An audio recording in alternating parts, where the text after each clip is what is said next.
Hello friends, आज मैं explain करूंगा स्वेलो स्टार एनिमी के पार्ट 22 को। तो वीडियो स्टार्ट होती है और हम फैंग को एक पुरानी बिल्डिंग में देखते हैं। बाहर मौसम बहुत ही ख़राब होता है और बारिश हो रही होती है और तभी फैंग को किसी के आने का एहसास होता है और वो अलर्ट हो जाता है। और तभी उसे विंडो में से शैडो नज़र आती है, तो वो अपने फ्लाइंग नाइफ्स उन पर फेंकता है और हम देखते हैं कि वो वही वॉरियर्स हैं जिनको फैंग ने किल किया था। और वो आगे बढ़कर फैंग के पेट में तलवार घुसा देते हैं और ली हुई फैंग को कहता है कि तुम्हें मेरे हाथों से ही मरना है। और वो फैंग को मारने लगता है, तो तभी फैंग की आँख खुल जाती है और हमें पता चलता है कि ये तो फैंग का एक ड्रीम था। और अब फैंग अपनी वॉच पर न्यूज़ की पोस्ट चेक करता है और कहता है उन्होंने पोस्ट दोबारा अपडेट कर दी।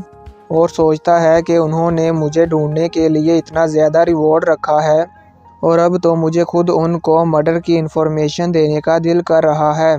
और सोचता है हालांकि उसने ली वुई को नहीं मारा, पर ली जाओ और वेनिना उसकी डेथ के लिए मुझे ही ब्लेम करेंगे। पर अभी भी उनके पास कोई एविडेंस नहीं है। और अब वो अपना सर पकड़कर सोचने लगता है कि अगर फायर हैमर टीम को इस न्यूज़ का पता चला तो वो स्पिरिट मास्टर का सुनते ही मेरे बारे में सोचेंगे। और अब फैंग को कैप्टन की कॉल आती है, तो वो सोचता है कि इस वक्त कैप्टन ने मुझे कॉल किस लिए की होगी।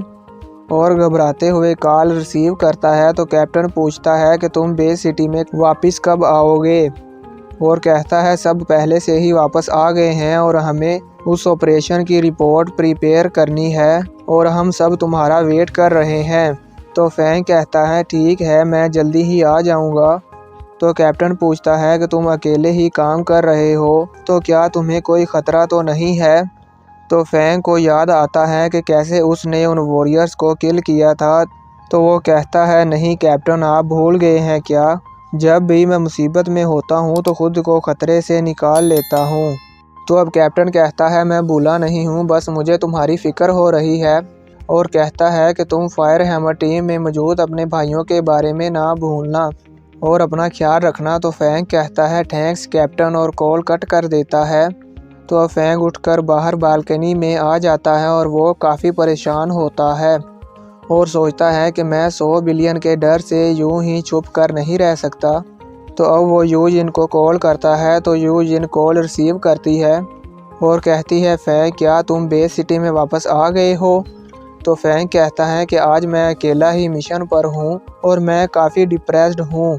तो यूजिन परेशान होते हुए कहती है कि तुम अकेले ही विल्डनेस एरिया में हो। तो फैंग कहता है कि मेरे आसपास कोई मॉन्स्टर नहीं है और मैं सेफ हूँ। तो अब वो आपस में बातें करने लगते हैं।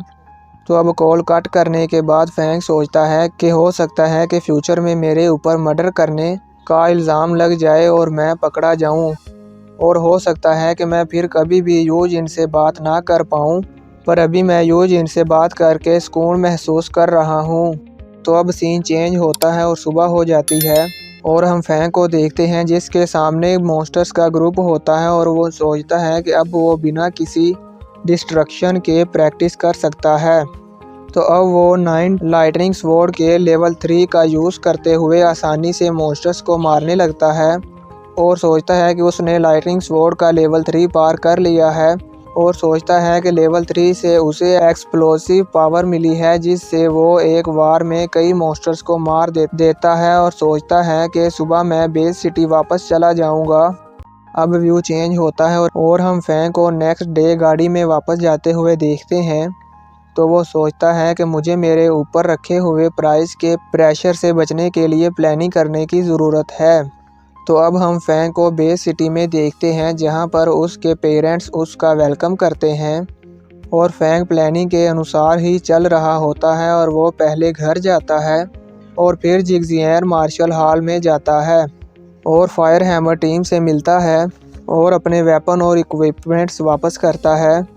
और वो अपने लेवल को जूनियर जनरल वॉरियर जितना अपडेट करता है, क्योंकि अगर वो ऐसा नहीं करता तो लोग उस पर शक कर सकते थे। तो अब वो अपने बोनस को यूज़ करता है और 9 लाइटनिंग स्वॉर्ड की 4th टेक्निक बुक को बाय करता है, क्योंकि जितना ज़्यादा वो स्ट्रॉन्ग होगा उतना ज़्यादा सेफ रहेगा। और फाइनली थोड़ी रिसर्च के बाद वो एग को ब्लैक मार्केट में सेल करने का डिसाइड करता है और अपने भाई को बाय करके वो चला जाता है। तो फैंग के भाई को उसकी गर्लफ्रेंड का फादर मैसेज करता है कि वो उसकी बेटी से दूर रहे, जिसे सुनकर फैंग का भाई काफ़ी दुखी हो जाता है। और हम फैंग को देखते हैं जो ब्लैक मार्केट में एग सेल करने के लिए गया होता है और उसके वहां पहुंचते ही उसे उसकी मॉम की कॉल आती है और वो बताती है कि फैंग तुम्हारे भाई ने सुसाइड कर लिया है। और यहीं पर ये पार्ट ख़त्म हो जाता है।